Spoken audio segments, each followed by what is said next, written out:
Today I am going to discuss what is psychology and what are the goals of psychology.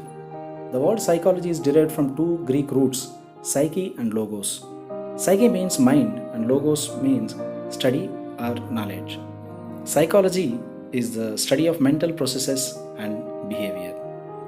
The term psychology also refers to the application of that knowledge to various situations of human life, including mental dysfunction, education, and business.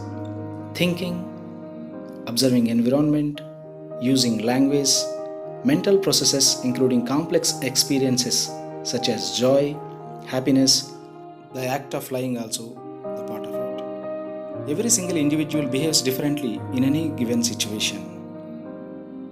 What are the goals of psychology? What the psychologists exactly hope to achieve?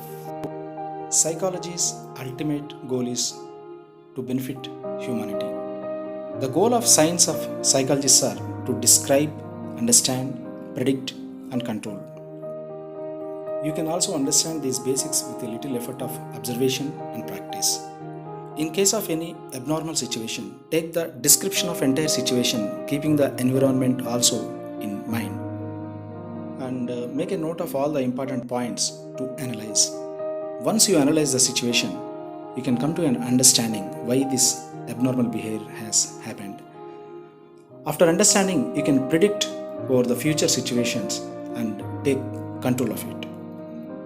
Control doesn't mean controlling the person, but control the environment. Once the environment is controlled, the person's behavior also can be controlled. Take control of the mind, behavior, and take control of your life. To receive all my new videos on facts of psychology by R.K. Singh, please subscribe to my channel Psychology with Singh. Please subscribe and do not forget to press on bell icon to receive all my latest